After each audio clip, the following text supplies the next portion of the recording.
Hi കൂട്ടുകാർ, അസ്സലാമു അലൈക്കും വറഹ്മത്തുള്ളാഹി തആല വബറകാതുഹു.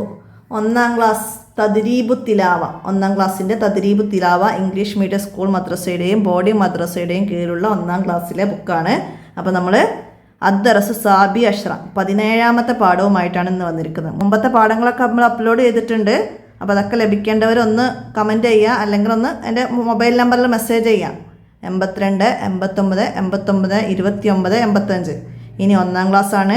അക്ഷരങ്ങളൊക്കെ പഠിക്കാനൊക്കെ ബുദ്ധിമുട്ടുള്ള കുട്ടികളുണ്ടാകും, ഉമ്മമാർക്ക് പഠിപ്പിച്ചു കൊടുക്കാൻ കഴിയാത്തവരുണ്ടാവും. അപ്പോൾ എന്ത് പ്രശ്നമാണെങ്കിലും നിങ്ങൾ കുറഞ്ഞ ഫീസിൽ ഞങ്ങൾ ട്യൂഷൻ കൊടുക്കുന്നുണ്ട്.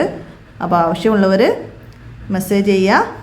അപ്പോൾ നമുക്ക് ഇന്നത്തെ 17ാമത്തെ പാഠത്തിലേക്ക് കടക്കാം. ബിസ്മില്ലാഹിർ റഹ്മാനിർ റഹീം. അപ്പോൾ എന്താണ് നമ്മൾ ഈ പാഠത്തിൽ നിന്ന് പഠിക്കാൻ പോകുന്നത്?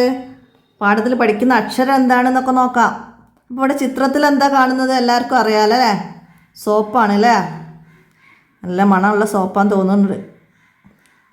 അപ്പോൾ നമുക്ക് സോപ്പിന് അറബിയിൽ എന്താ പറയുക? അതിൽ നമ്മൾ പഠിക്കുന്ന അക്ഷരം ഏതാണ്? അറബിയിൽ സോബൂൻ, സോദ്, സോദാണ് നമ്മളിതിൽ പഠിക്കുന്നത്. സോബൂൻ. അപ്പോൾ സോദിനെ ഫത്തഹിനെ അലിഫ് കൊണ്ട് നീട്ടുന്നും കൂടെ ഉണ്ടല്ലേ ഇവിടെ. സോബൂൻ, സോബൂൻ, സോദ്, സോദ് കേട്ടോ. അപ്പോൾ സോപ്പിന് സോബൂൻ. ഇനി നമുക്ക് താഴെയുള്ള സോദിന് ഹർക്കത്തുകൾ മാറി വരുന്നതും നീട്ടാൻ മാറി വരുന്നതൊക്കെ ഒന്ന് മനസ്സിലാക്കാം. അപ്പോൾ സോദ് എഴുതുന്ന രീതി, നമ്മൾ അറബി അക്ഷരങ്ങൾ എഴുതുന്ന രീതി നമ്മൾ മുമ്പൊരു വീഡിയോ അപ്ലോഡ് ചെയ്തിട്ടുണ്ട്. അപ്പോൾ അതൊക്കെ നോക്കിയാൽ നമുക്ക് വൃത്തിയിൽ അക്ഷരങ്ങളൊക്കെ എഴുതി പഠിക്കാനൊക്കെ കഴിയും, മനസ്സിലാക്കുക. കെസിയു വാങ്ങാനുണ്ട് അവർക്ക് ബുക്ക്, അറബി ലെറ്റേഴ്സിൻ്റെ ബുക്ക് സ്റ്റാളിലൊക്കെ ഉണ്ടാവും. അപ്പോൾ അതൊക്കെ വാങ്ങിയാൽ കുട്ടികൾക്ക് എഴുത്ത് ക്ലിയർ ആക്കാനൊക്കെ കഴിയും. അപ്പോൾ ഇവിടെ എന്താണ്? സബറുൻ, സബറുൻ, സബറുൻ, സുബ്ഹുൻ, സുബ്ഹുൻ, സുബ്ഹുൻ, ബാസിറുൻ, ബാസിറുൻ, ബാസിറുൻ, ഹസ്റുൻ, ഹസ്റുൻ, ഹസ്റുൻ. അപ്പോൾ സു സി ഹസ് മനസ്സിലാക്കുക. സോബിറുൻ, സോദിനെ നീട്ടുന്നു. സോബിറുൻ. ഹസൂറുൻ, ലൊമ്മയെ നീട്ടുന്നു. ഹസൂറുൻ. ബസീറുൻ, ബസീറുൻ, ബസീറുൻ, സീ നീട്ടുന്നു. അടുത്തതാ സു സി ഹസ്. സു സി സ്വൻ സുൻ സി. സു സി സ്വൻ സുൻ സി. സോദ്, സോദ്. അപ്പോൾ സോദിൻ്റെ എഴുത്ത് രീതി നമുക്കിവിടെ കാണിച്ചു തരുന്നു. ഇവിടുന്ന് ഇങ്ങനെ തുടങ്ങുക, ഇവിടേക്ക് കൊണ്ടുപോവുക, പിന്നെ അവിടുന്ന് ഇങ്ങനെ മനസ്സിലാക്കുക കേട്ടോ. അപ്പോൾ സോദ്, സോദിന് ഹർക്കത്തുകൾ മാറുന്നു, നീട്ടാൻ വരുമ്പോഴുള്ളത് ഒക്കെ ഈ പാഠത്തോടെ മനസ്സിലാക്കുക. ഇനി നമുക്കിവിടെ നെക്ര വായിക്കാനാണ്. സോദ് വരുന്ന വ്യത്യസ്ത വേർഡ്സുകളാണ് നമുക്ക് വായിച്ച് നോക്കാം. നമ്മൾ മുമ്പ് പഠിച്ച അക്ഷരങ്ങളാണ് ഹ, റ, ബ ഒക്കെ. അപ്പോൾ അതൊക്കെ ചേർത്തിട്ടാണ് നമുക്കിവിടെ വേർഡ്സുകൾ വരുന്നത്. അപ്പോൾ നമ്മൾ എന്ത് ചെയ്യണം? അക്ഷരങ്ങൾ പറഞ്ഞിട്ട് വായിച്ച് നോക്കണം. സൊദ്റുൻ, സൊദ്റുൻ. സിഹുൻ, സിഹുൻ. സുദൂറുൻ, സുദൂറുൻ. തസ്ദുറു, തസ്ദുറു, തസ്ദുറു. അസോബ, അസോബ, അസോബ. തസീറു, തസീറു.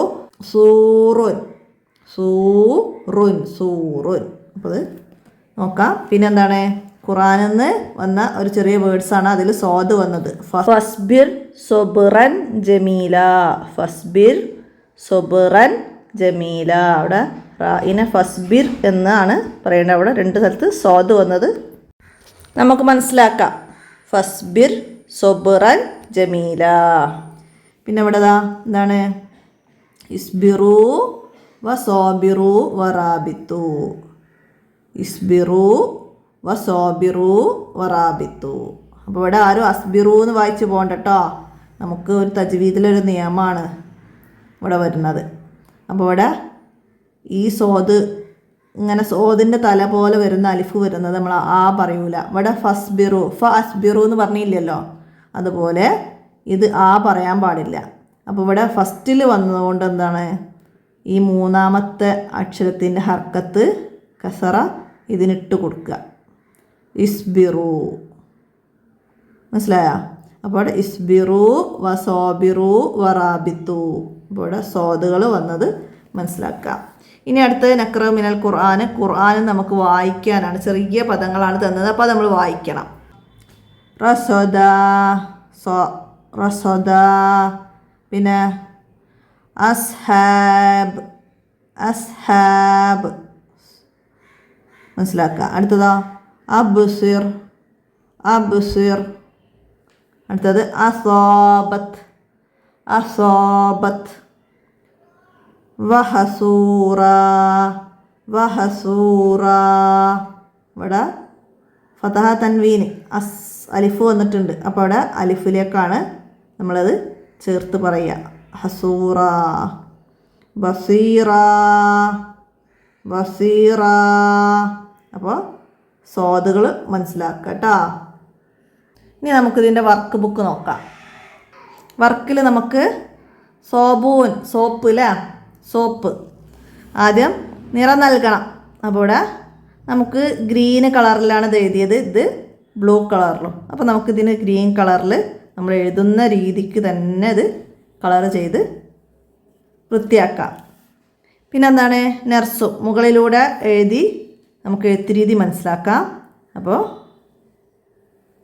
സോദ് അങ്ങനെ എഴുതുക. ഇവിടെ സോദുകൾ ചേർത്ത് എഴുതുന്ന രീതിയാണ്. അതായത് രണ്ട് സോദുകൾ ഒരുമിച്ച് വരുന്ന ഒരു പദം വരികയാണെങ്കിൽ എങ്ങനെയാണ് ചേർത്ത് എഴുതുക എന്നുള്ളതാണ് നമ്മളിവിടെ പഠിക്കുന്നത്. മനസ്സിലായില്ലേ? ഇങ്ങനെയാണ് എഴുതുക.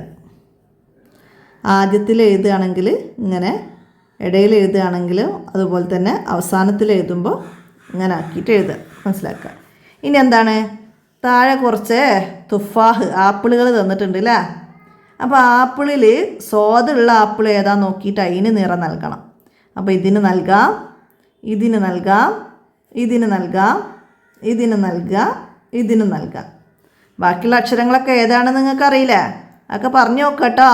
സോദ് സീന്, സോദ് സീന്, സോദ് ജീമ്, സോദ് സായി, സോദ് ദാല്. അക്ഷരങ്ങളൊക്കെ ഒന്ന് ഓർത്ത് പറയണം. മനസ്സിലായില്ലേ? അപ്പോൾ മനസ്സിലാക്കുക. ഇനി നുക്കമ്മിൽ നുക്കുമ്മിൽ നുക്കുമ്മിൽ പറഞ്ഞാൽ എന്താണ്, പൂർത്തിയാക്കി കൊടുക്കണം. ഇവിടെ നമ്മൾ പഠിച്ച കുറച്ച് ചിത്രങ്ങൾ തന്നിട്ടുണ്ട് അല്ലേ. അപ്പോൾ അതിൻ്റെ പേരിൻ്റെ ഫസ്റ്റ് ലെറ്റേഴ്സൊന്നും ഇവിടെ ഇല്ല. അപ്പോൾ ഇവിടെ നമുക്കറിയാം അല്ലേ, സ്വാദ് എഴുതി കൊടുക്കണം. സോബൂൻ അല്ലേ, നമുക്ക് എഴുതി കൊടുക്കാം. സോബൂൻ എന്നതിൻ്റെ സ്വാദ് എഴുതി കൊടുക്കാം. ബലൂൺ നമ്മൾ എന്തായിരുന്നു പറയുന്നത്, ബാലൂൻ അല്ലേ, ബാലൂൻ എന്നാണ്. അപ്പോൾ അവിടെ നമുക്ക് ബാ എഴുതി കൊടുക്കാം. ബാ നീട്ടാനുള്ള ബാ ആണ്, ബാ. അടുത്തത് ബസ്സിന് എന്തായിരുന്നു നമ്മൾ പറഞ്ഞിരുന്നത്, ഹാഫില അല്ലേ. അപ്പോൾ ഹാഫില. അപ്പോൾ ബാ ഇവിടെ സോദ് സോ ബാ ഹ അങ്ങനെ ചേർത്ത്. ഇതിൻ്റെ പേരുകളൊക്കെ എല്ലാവർക്കും അറിയാമല്ലോ അല്ലേ. അപ്പോൾ ഇതുപോലെയൊക്കെ എക്സാമിന് വരും. അപ്പോൾ അതിനുള്ളൊരു ടെസ്റ്റ് പേപ്പർ പോലെയാണ് നമുക്ക് ഈ വർക്ക്. അപ്പോൾ അതൊക്കെ മനസ്സിലാക്കിയിട്ട് വേണം ഇത് പഠിക്കാൻ കേട്ടോ. അടുത്ത എന്താണ്, ഈ കുട്ടി ബ്രഷ് ചെയ്യാൻ വേണ്ടി ബാത്റൂമിലേക്ക് പോവുകയാണ്. അപ്പോൾ നമുക്ക് ആ കുട്ടിയെ അവിടേക്ക് എത്തിക്കലാണ്. അപ്പോൾ അതിൻ്റെ മേലെ കൂടെ അങ്ങനെ വൃത്തിയിൽ പെൻസിൽ കൊണ്ട് വരച്ച് നമുക്ക് അവിടെ എത്തിക്കാം. ഇനി നെക്തുബ് എഴുതാനാണ്, സ്വാദ്. അപ്പോൾ അത് ഒരക്ഷരത്തോട് ചേർത്ത് എഴുതുന്ന രീതി, ഒരക്ഷരത്തിൻ്റെ അവസാനത്തിൽ എഴുതുന്ന രീതി. മനസ്സിലായില്ലേ? സ്വാദ് തനിച്ച് എഴുതുമ്പോൾ, ഒരക്ഷരത്തിൻ്റെ ഇടയിൽ എഴുതുമ്പോൾ. മനസ്സിലായി? ബസ്സോറെന്ന് എഴുതുമ്പോൾ സ്വാദ് ബ സോ ഇങ്ങനെയാണ് എഴുതുക. പിന്നെ അവസാനം, അതായത് റുഹുലുൻ ആണെങ്കിലോ റുഹുലുൻ. അപ്പോൾ ലുൻ അവസാനത്തിൽ ഹ ആണ് ഇത് കൂട്ടിയിട്ട് അതിനോട് ചേർത്തിട്ട് ലുൻ എഴുതുന്ന രീതി. അപ്പോൾ ഇതൊക്കെ മനസ്സിലാക്കുക. എന്നിട്ട് അത് ഇവിടേക്ക് പകർത്തി എഴുതുക അതുപോലെ. മനസ്സിലായില്ല? 2 കള്ളിൻ്റെ രണ്ടിലും അതുപോലെ എഴുതി പഠിക്കുക. അടുത്തത് എന്താണ്? സ്വാദ് വന്ന മറ്റു വേർഡ്സുകൾ അതുപോലെ എഴുതാനാണ്. സോദറുൻ. അപ്പോൾ ഇവിടെ 1, 2, 3 കള്ളിയുണ്ട്. അങ്ങനെ സോദറുൻ എന്ന് എഴുത്ത് രീതി മനസ്സിലാക്കി എഴുതുക. ബസറുൻ അതും അതുപോലെ. ബറസുൻ ബറസുൻ ബറസുൻ. പിന്നെ റുഹുസുൻ റുഹുസുൻ അതുപോലെ എഴുതുക. ഇനി നമുക്കിവിടെ ഒരു നുൻഷിദ് പാട്ടുണ്ട് സ്വാദിനെ കുറിച്ചിട്ട്. പാടിയാലോ? സോറി പറഞ്ഞാൽ സ്വാദില്ലല്ലോ, സബർ പറഞ്ഞാൽ സ്വാദുണ്ട്, സോപ്പ് പറഞ്ഞാൽ സ്വാദില്ലല്ലോ, സുബ്ഹ് പറഞ്ഞാൽ സ്വാദുണ്ട്. സോറി പറഞ്ഞാൽ സ്വാദില്ലല്ലോ, സബർ പറഞ്ഞാൽ സ്വാദുണ്ട്, സോപ്പ് പറഞ്ഞാൽ സ്വാദില്ലല്ലോ, സുബ്ഹ് പറഞ്ഞാൽ സ്വാദുണ്ട്. അപ്പോൾ സോറി എന്ന് പറയുന്നതിൽ സോ മലയാളത്തിൽ നമ്മൾ സോറി എന്ന് എഴുതിയില്ല അവിടെ. അപ്പോൾ അവിടെ അതിൽ സ്വാദില്ല എന്ന്. പിന്നെ സൊബർ എന്ന് ഇവിടെ അറബിയിൽ എഴുതിയപ്പോൾ അതിൽ സ്വാദ്, ഫസ്റ്റത്തെ അക്ഷരം സ്വാദ്. പിന്നെ സോപ്പ് എന്ന് മലയാളത്തിൽ എഴുതിയപ്പോൾ അതിൽ സ്വാദില്ല. അത് മലയാളമാണ്. പിന്നെ സുബ്ഹ് എന്ന് അറബിയിൽ എഴുതിയപ്പോൾ നമുക്കവിടെ സ്വാദുണ്ട്. അത് മനസ്സിലാക്കുക. അപ്പോൾ ഇത്രയാണ് ഈ 17ാമത്തെ പാഠത്തിൽ സ്വാദിനെ കുറിച്ചിട്ട് നിങ്ങൾ മനസ്സിലാക്കി പഠിക്കേണ്ട കാര്യങ്ങൾ. അപ്പോൾ എല്ലാവരും നന്നായി മനസ്സിലാക്കുക. സ്വാദ് എഴുത്ത് രീതിയും ഉച്ചാരണവും ഹർക്കത്ത് മാറുമ്പോഴുള്ള ഉച്ചാരണമൊക്കെ നന്നായി മനസ്സിലാക്കി പഠിക്കുക, ഉപകാരപ്പെടുത്തുക. വീഡിയോ കൂട്ടുകാർക്കൊക്കെ ഷെയർ ചെയ്ത് കൊടുക്കുക. എന്തെങ്കിലും തെറ്റുകളൊക്കെ പറയുന്നതിലൊക്കെ വിട്ടുപോകുന്നതോ കട്ട് ചെയ്യാൻ വിട്ടുപോകുന്നതൊക്കെ ഉണ്ടാവാം. അപ്പോൾ അതൊക്കെ എന്തെങ്കിലും കാണുകയാണെങ്കിൽ കമൻറ്റ് ചെയ്യുക. അസ്സലാമു അലൈക്കും വറഹ്മത്തുള്ളാഹി വബറകാതുഹു.